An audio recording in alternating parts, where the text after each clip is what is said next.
La loi 1. Livre I. Séance 13. 29 janvier 1981. Ra. Je suis Ra. Je vous salue dans l'amour et la lumière du Créateur infini. Je communique maintenant. Interlocuteur. Tout d'abord je voudrais vous demander de m'excuser de poser tant de questions stupides pendant que je cherche ce que nous devrions faire. Je considère que ce que nous faisons est un grand honneur et privilège, et aussi d'être d'humbles messagers de la loi 1. Je crois à présent que la manière de préparer ce livre est de commencer au début de la création et suivre l'évolution de l'homme sur Terre, tout en recherchant à tout moment comment la loi 1 a été utilisée. Je voudrais aussi donner pour titre à ce livre Téléphone, la loi 1, et je voudrais citer comme auteur Ra. Seriez-vous d'accord avec cela? Ra. Je suis Ra. Votre demande n'est pas claire. Voudriez-vous s'il vous plaît citer comme des demandes séparées chaque domaine? D'accord? Interlocuteur. Premièrement, je voudrais commencer au début de la création,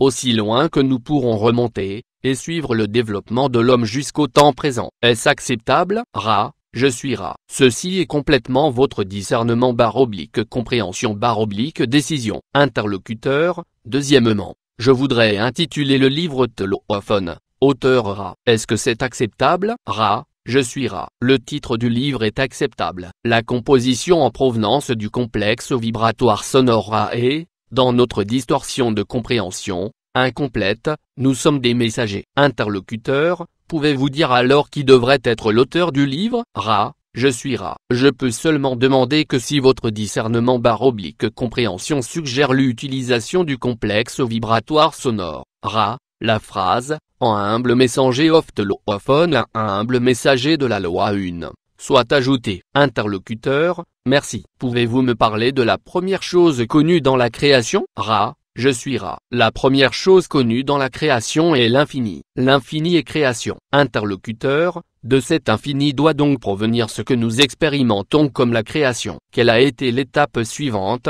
ou le développement suivant? Ra. Je suis Ra. L'infini a pris conscience. Cela a été l'étape suivante. Interlocuteur. Après ceci, qu'est-ce qui est venu ensuite? Ra. Je suis Ra. La prise de conscience a mené à la focalisation de l'infini en infini énergie. Vous avez nommé cela par divers complexes vibrationnels sonores. Le plus commun à vos oreilles étant logos ou amour. Le créateur est la focalisation de l'infini en un principe ayant pris conscience ou étant conscient, nommé par nous, de manière à ce que nous approchions au maximum de la création de compréhension / apprentissage dans votre langage, infini intelligent. Interlocuteur. Pouvez-vous dire quelle est l'étape suivante? Ra. Je suis Ra. L'étape suivante est toujours, dans ce nexus d'espace / temps de votre illusion, en train de poursuivre sa progression comme vous pouvez le voir dans votre illusion. L'étape suivante est une infinie réaction au principe créateur qui suit la loi 1 dans une de ses distorsions primales,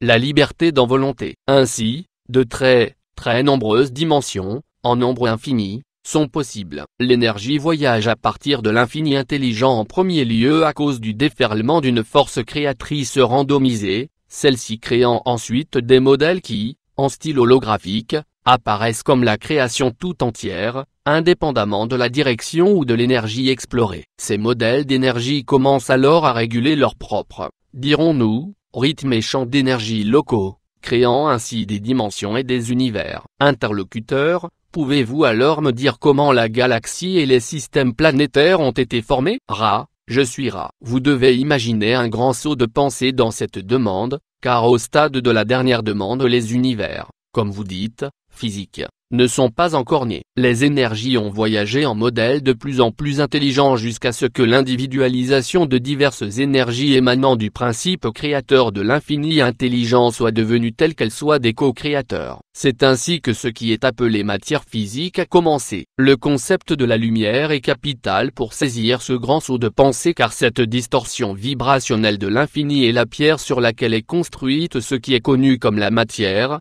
la lumière étant intelligente et pleine d'énergie, étant ainsi la première distorsion de l'infini intelligent qui a été appelée par le principe créateur. Cette lumière d'amour a été faite de manière à avoir dans ses occurrences d'actualité, 1.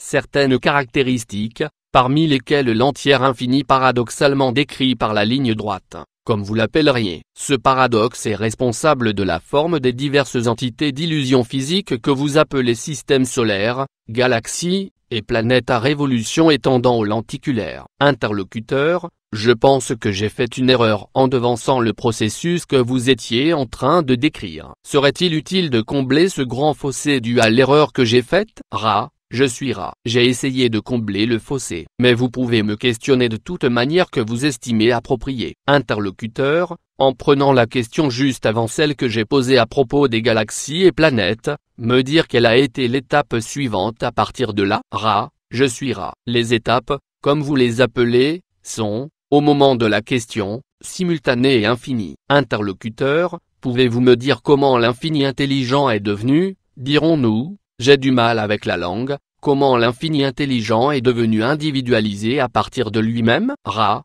je suis Ra. Ceci est une question appropriée. L'infini intelligent a discerné un concept. Ce concept a été discerné comme étant liberté de volonté de prise de conscience. Ce concept est la finitude. Cela a été le paradoxe premier et primal ou distorsion de la loi 1. Ainsi, l'infini intelligent s'est investi dans une exploration de la multiplicité. Étant donné les infinies possibilités de l'infini intelligent, il n'y a pas de fin à la multiplicité. L'exploration est dès lors libre de se poursuivre dans un éternel présent. Interlocuteur, est-ce que la galaxie dans laquelle nous nous trouvons a été créée par l'intelligence infinie, ou bien a-t-elle été créée par une portion de l'intelligence infinie? Ra, je suis Ra. La galaxie et toutes les autres choses matérielles dont vous avez conscience sont des produits de portions individualisées de l'infini intelligent. Chaque exploration commençait à son tour, trouver son point de focalisation et est devenu co-créateur. En utilisant l'infini intelligent, chaque portion a créé un univers et en permettant au rythme du libre choix de circuler, en jouant avec le spectre infini des possibilités,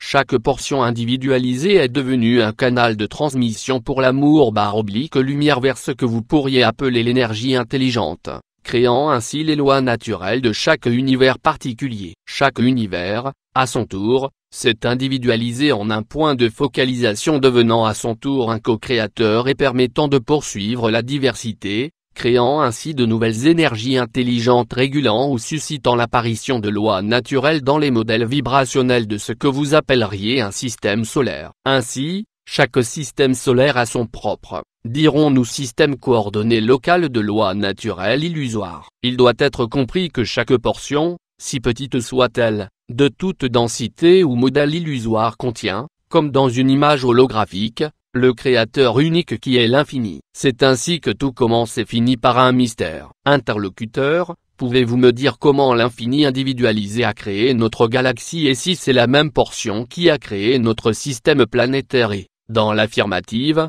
comment cela s'est-il produit? Ra, je suis Ra. Nous avons peut-être mal perçu votre demande. Nous étions sous la distorsion/impression que nous avions répondu à cette demande particulière. Voulez-vous reformuler la demande? Interlocuteur, je me demande si le système planétaire dans lequel nous nous trouvons maintenant a été créé en entier en une fois, ou si notre Soleil a été créé en premier et les planètes ensuite. Ra, je suis Ra. Le processus, dans votre illusion, se déroule du plus grand vers le plus petit. Ainsi, le co-créateur, en individualisant la galaxie, a créé des modèles d'énergie qui se sont ensuite focalisés en des foyers multiples d'autres prises de conscience conscientes de l'infini intelligent. C'est ainsi que le système solaire dans lequel vous expérimentez l'habitation a ses propres modèles, rythmes et lois naturelles qui lui sont uniques. Cependant, la progression se fait depuis l'énergie spiralante de la galaxie vers l'énergie spiralante solaire, vers l'énergie spiralante planétaire,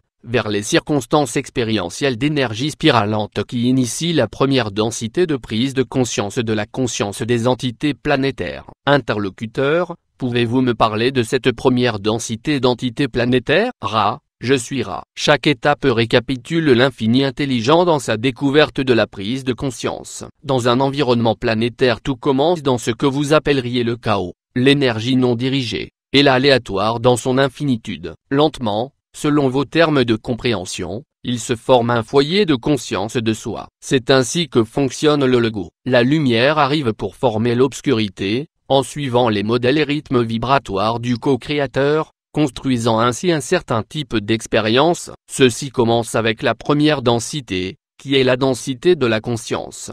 la vie minérale et aquatique sur la planète apprenant du feu et du vent la conscience de l'être. Ceci est la première densité. Interlocuteur, comment cette première densité progresse-t-elle ensuite vers une plus grande prise de conscience? Ra, je suis Ra. L'énergie spiralante, qui est la caractéristique de ce que vous appelez lumière, se déplace en ligne droite spiralante, donnant ainsi aux spirales un inévitable vecteur vers le haut, vers une actualité plus compréhensive en ce qui concerne l'infini intelligent. Ainsi, l'actualité de première dimension tend vers les leçons de deuxième densité d'un type de prise de conscience qui inclut la croissance au lieu de la dissolution ou le changement aléatoire. Interlocuteur, pourriez-vous définir ce que vous entendez par croissance? Ra, je suis Ra. Figurez-vous, si vous voulez, la différence entre la vie minérale ou aquatique de première vibration, et les êtres de deuxième densité inférieure, qui commencent à se déplacer autour et sur son actualité. Ce mouvement est la caractéristique de la deuxième densité,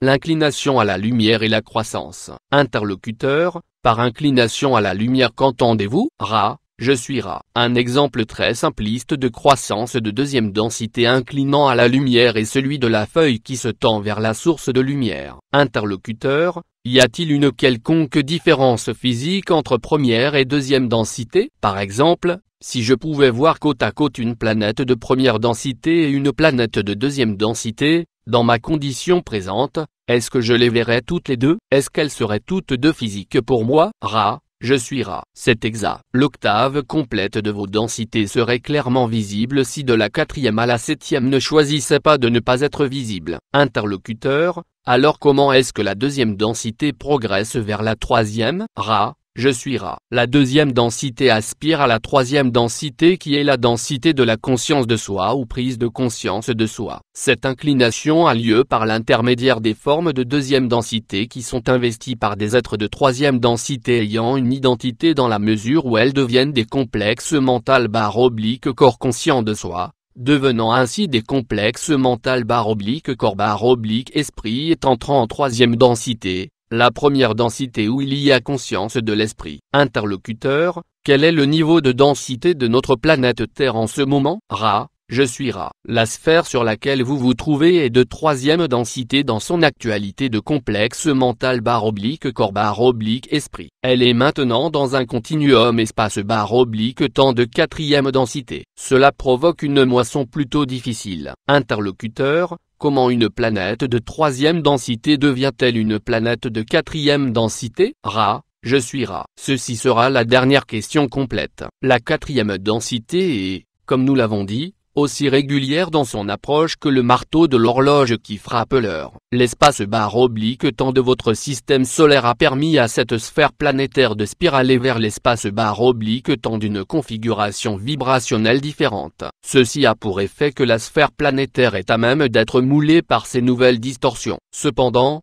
les formes pensées de vos peuples pendant cette période de transition sont telles que les complexes mental/corps/ esprit, tant des individus que des sociétés, sont éparpillés dans tout le spectre au lieu d'être devenus capables de saisir l'aiguille, dirons-nous, et de pointer la boussole dans une direction. Ainsi, l'entrée dans la vibration de l'amour, parfois appelée par vos peuples la vibration de la compréhension, n'est pas effective pour votre complexe sociétal présent. Dès lors, la moisson sera telle que beaucoup répéteront le cycle de troisième densité. Les énergies de vos missionnés, de vos instructeurs, et de vos adeptes en ce moment, sont toutes orientées vers une augmentation de la moisson. Cependant, il y en a peu à moissonner. Interlocuteur, je voudrais vous demander de m'excuser de poser parfois des questions inappropriées. Il est parfois difficile de poser précisément la bonne question. Je ne veux pas revenir sur un terrain que nous avons déjà couvert. Je remarque que cette période est légèrement plus courte que les séances de travail précédentes. Y a-t-il une raison à cela? Ra, je suis Ra. L'énergie vitale de cet instrument est plutôt faible. Interlocuteur,